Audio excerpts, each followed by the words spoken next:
Big fight week's here, Joe. How do you feel fight week? Great, looking forward to it, brilliant, really excited, really confident. Season's got off to a good start last weekend, and from a coaching point of view, it's good to have a couple of them fights underway. You're back into the swing of things, you're back used to fight night, and bouncing into it now with Liam Smith. I'm really looking forward to it. Going to enjoy every minute of this week.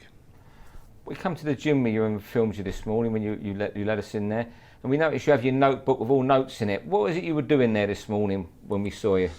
Just different things that I've worked on over the last few weeks, and just bullet pointing them, just specific drills for Liam to do during fight week, just to make sure that we don't switch off. And it's not a case of doing pads where you're doing 5-6 rounds. It was just a steady session, do a combination, go for a walk, do another combination, move on to the next one in the notebook, and then also after that then going through what Canelo's good at, and then mimicking Canelo, throwing the shots that Canelo likes to throw, the shots that I think Canelo's going to throw, and making sure we're fully focused on that, and we're on point with everything. You're saying everything's on point. The camp seems to have gone brilliantly. Liam said how good his weight is. Can a camp sometimes be too perfect? Do you know what? I think with Matthew Macklin, who fought Felix Sturm, we had a perfect camp, we had a perfect fight, we just didn't get the result. And I think that's the one time I feel I've gone into a fight thinking, do you know what, this is the perfect camp. And if you ever speak to Matthew Macklin, I'm sure he'd say that in all his world title challenges. So experience-wise, I think that is the one perfect camp. And like I say, this one as well as it has been a great camp. How many hours have you spent studying Canelo? Listen, I don't know. As soon as I got here this morning, obviously with the jet lag, I was wide awake, 4 o'clock, and watched a couple of his fights again, just going over things. And yeah, I've watched plenty of him. I've watched his fights. I've watched them with the volume off, and I think you see totally different fights when you see Canelo fighting the likes of Cotto, when you don't have the HBO blowjob brigade commentating on it, because there's a lot of good work Cotto does. And I agree with Freddie Roach afterwards when he said it was a lot closer fight than the scorecards, and it was. And the thing is, on Saturday night as well, people score for shots landing on the target, and that's what boxing is all about. How worrying is it for you what the scores might be Saturday night, given that you're up against the biggest draw in boxing on Mexican Independence weekend in Texas State, and there's going to be 50 or 60,000, most probably 59,500 of the Mexican cheering on Canelo, and even if he hits on the arms, they're going to be cheering and influencing the judges, are they? Yeah, they are. Listen, I've been in enough big fights now. Paul Smith and Abraham. Anthony Crolla first fight with Perez at home when I had points deducted. And I just thought to myself at times, especially at the Crolla, we've got this, and we did it Macklin, Germany, we've got. So we're going in there with mentality, we've got to win any means we can. If we get the stoppage, great. And if not, but I do feel we're dealing with professionals here, professional judges. I don't think Saul Alvarez, if they're confident in his ability of beating Liam Smith, they're not wanting to be having any favours done by the judges, and we don't want any favours done on our side. Just be honest and score the fight correctly, and Sunday morning let's be talking about the right decision and Liam Smith pulling off an amazing win. Is there anything that Canelo does that worries you that you might bring up at rules meetings or press conferences? No, listen, I feel when things don't start going his way, he gets a little bit hot-headed. The odd low shot goes in. I think if you watch the Mayweather fight, by round 4, it was starting to get to him and hit Floyd low. And listen, he's a proud man, isn't he? He's walking into this fight, Mr. Invincible, isn't he? He's coming off a great win. He's rebuilt himself since the Mayweather defeat, and he's had some great wins, knocking out, obviously, Kirkland was a good fight, Amir Khan. So his confidence, that invincibility, he feels like he's Superman, but Liam Smith has got to prove that he's his kryptonite come Saturday night. How much better is Canelo since the Mayweather fight? Yeah, he's improved. There's a maturity about his work now. I thought there was some really good work that he did with Miguel Cotto with his feet, especially. I thought his feet was very good. I think not many people talk about his speed of hand. He's got very fast hands. Not many people talk about when you sit and watch it. He has got very fast hands. He wouldn't be what he is, which is one of the best pound-for-pound fighters in the world, without having good skill set, good punch power, and good speed, and a good boxing brain. No, he's a real solid fighter in the world of boxing today. Liam Smith is a solid world champion, and is going in there to show everybody that this isn't some kid that's been picked for an easy title. Liam Smith's a proud world champion. He's coming here as a defending world champion, and he's got to leave this country as a world champion. He's improved since Mayweather. Must be the richest learning fight ever in history, the Mayweather fight for someone. Yeah, exactly. And people are saying like, oh, he didn't fight Golovkin, and I just think so. Yeah, he most probably doesn't want to suffer that defeat. There's a couple more big paydays for him yet when he does have to feel that he does have to. Everyone could see when he lost to Mayweather, it was like, well, he can come back again, and he has. But to suffer defeat now against Triple G, how would people see that as Alvarez's reputation and his legacy in the sport? I think they're trying to keep that cashing in fight that a little bit longer. They're talking about the end of next year now, 2017, and they'll give Canelo another 3 big paydays and a big money, and they don't want to kill the cash cow just yet. Liam says a lot in interviews that people don't know him. Tell us what you know about Liam as a person. He's just a solid, honest, hard-working kid. I don't think there's no airs or graces about him. If he doesn't like you or you've upset him, he'd let you know. And if he likes you, he'd let you know. He's just a lad's lad. And listen, we didn't fly out till the Sunday, but I think Saturday was a perfect Saturday for Liam Smith. There was football on, there was boxing on. He'd be betting, he'd be with his mates. He's just a solid, down-to-earth, normal lad, and very loyal kid. I think if you've got Liam Smith on board, you've got a very loyal kid. He'll do anything for anyone. He won't have a bad word said against you, and he likes people very loyal to him and very close to him as well. And he'd go that extra yard to look out for him as well. When he comes to you after 2 or 3 fights, you always said he was going to be a world champion. I know trainers say these things, but you were banging the drum to me from day one about how good he was. He could be the best of the 4. I'm not sure Callum had turned pro then, but he would be the best of the 3 that were pro at the time. Why was that? It just was. I remember all the time I was in the gym, he would pop up and he just had a hand operation. And even the hand operation, he'd get in the ring and he'd be shadow boxing, and I just thought the way that he was moving off and his shots and everything else, and I just thought he was gliding. There wasn't big feet movement. He was just gliding. He closed distance very well, and obviously then when he started punching and started sparring, he had good timing. He knew the rhythm of a fight. He knew how to.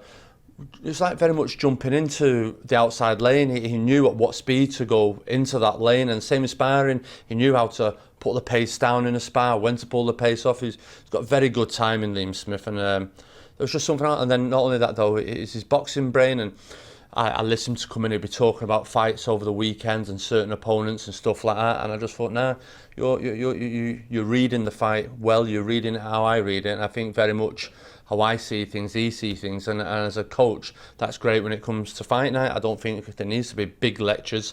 It only needs words here and there, and Liam and I seem to be able to see things quite the same, and that's very important. You've been by his side constantly for the last 8 or 9 weeks preparing for this fight.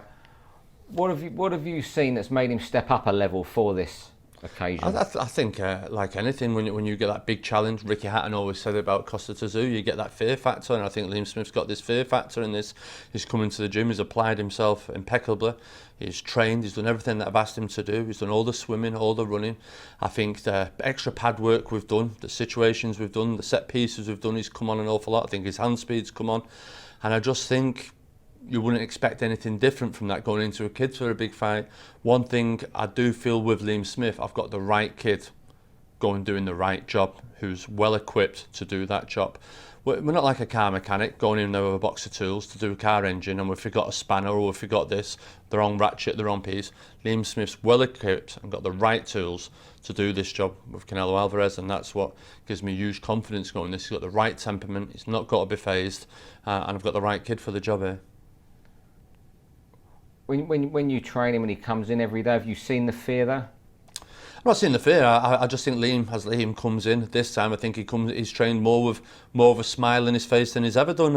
There's never been much. Liam can be sometimes grumpy and miserable and everything else, but never had none of these situations. Happy, he's coming to work, he's enjoying work, and this is what he's in it for the big fights, and he's enjoying it. He knows it's a chance for him to go in there and make himself a name in boxing worldwide and gate crash at the pound for pound rankings, a chance to set himself, him and his family up for life, win this, the money that'll be thrown at him for the rematch, the money that'll be thrown off him from Floyd Mayweather to make it 50. I think there's no limits to Liam Smith here. I know there's talk already, people mention Brook, but listen, them fights, in my opinion, Liam Smith's about to hit superstardom, and fingers crossed and please God that happens Saturday night. You said from Mayweather there. Is that the fight that? How That's big's definitely. that fight? I remember Billy Graham saying once, Ricky Hatton. He said Ricky Hatton's next 3 fights are Mayweather, Mayweather, Mayweather, and I think that the same surface. Well, listen, I can get slated and get called anything, but as a coach's point of view, if you beat Sal Alvarez, who's next? Let's go and fight the only other man to have beaten him. Floyd Mayweather sat there going, Joe, I'm going to come back. I like 154. Who better kid is there to beat but the kid that beat Alvarez? And I think Floyd and most will look at Liam Smith and go, yeah, I'll have a go at that. And I think it's a fight. And Liam Smith, I think that's a definite fight that can see being made, and one that ticks all boxes on both sides of the Atlantic. Is Liam Smith now at his peak, or is there the best still to come? No, I wouldn't say it's at his peak, Liam. Daft as it seems, we're going into the Alvarez fight. I feel we're getting the big fight and we're getting it at the right time, but I do feel there's still more from Liam Smith, and I think being involved in these big fights, you can learn in these big fights. All right, Liam Smith wins, he's got to learn on and come on in confidence again with that. Liam Smith loses in this fight, he'll learn from this fight and he'll come back again, and I think this is a great learning fight, but I think Liam Smith is still 12-18 months off of being the best Liam Smith there is. And when this fight came and Liam took the fight, why was you convinced he could beat Canelo? Because the way he's chomping. I think Liam, the education that he's had over the last 4 years, and especially when we've been coming over to America and been on the West Coast, he's been there, spat down in the Goosens gym, the Wildcard gym, and Virgil Hunter's gym. And when you get a respected trainers, coaches like this that have been interviewed for this fight, Virgil Hunter, Freddie Roach, who've had them in the gyms, come out and say, this kid Smith's got to give Canelo one hell of a fight. They're who you need to be listening to. They're not saying it because I know them, or they don't owe us no favours. They're just saying what they've seen happen in their gymnasium. Not some people, idiots, back home involved in podcasts that have never ever seen Liam Smith come into a gym sparring, do you understand, only seen on TV, and then make out and turn around and say, oh, Liam Smith was losing to Jimmy Kelly. Well, it's like, you're not seeing the fight, do you understand? Amir Khan was winning Alvarez, but was it? If you look at it, it's reading a fight, do you understand? They're the people you need to listen and take heed of, and we don't take heed of what's going on at home, and there's proper people on this west coast of America, and that's why I feel Alvarez has taken this challenge of Liam Smith very serious, because the people around him, Golden Boy, Robert Diaz, they all know, they've all heard them gym stories, they all know they've got fighters in them gymnasiums, and know Liam Smith is a very capable fighter, a very good world champion, and one that if Canelo Alvarez is 100%, will beat Canelo Alvarez. How will it? Well, when he wins, how will it pan out the fight? There's a number of things. I think Sal Alvarez, I think he's got to start very fast. I think he's got to try and drag Liam into the trenches. I think that's his type of fight, like he did with Ngulu. He wants to tear up. He wants Liam to engage with him. And Canelo likes to have a fight won by round 6. He had Mosley hurt after round 2. He had manners on Ngulu. He caught Cotto. He tries to manner the fighters, and then after that, then he takes his time, takes his foot off the gas a little bit, and Cotto came back into the fight. And I feel if we're in and around that fight after 6-7 rounds, and it's like a 4-2, 4-3 scorecard, and that's Canelo's best. Well, hang on a minute, here's Liam Smith now, and this is Liam Smith. I've said it a little bit the other day. Liam Smith's like a train pulling out of the station. He pulls out, starts getting going, 3, 4, 5, 6, but no one's really seen him in championship fights really come on breakneck speed in rounds 10, 11, 12, and that's what we're looking to do in this fight, and that's why I feel Canelo has got to be fast out of the traps to try and catch Liam Smith early, and I feel we've got to be too smart and too cute for that. Finally, when you win, will you give yourself a day off? I can't, Steve. You know that. I'm on the on the plane first out back to Manchester. I'm in the gym, Manchester, 10:30 Monday morning with Anthony Crolla for his big fight with Jorge Linares. But I've said to Liam's booked on a flight home on the Sunday. I said, Liam, you won't be on that flight home. You'll be flying all around America, Mexico for a whole week with HBO, ESPN, Fox, Showtime, everybody else, because you're going to be a superstar overnight, and everyone's wanting to know the secret, how you pulled off what many people back home are calling Mission Impossible. And I'll most probably see Liam a week after that, and he'll touch back in England, and after the Crolla, I think we're all got to go out the gymnasium and have a celebration.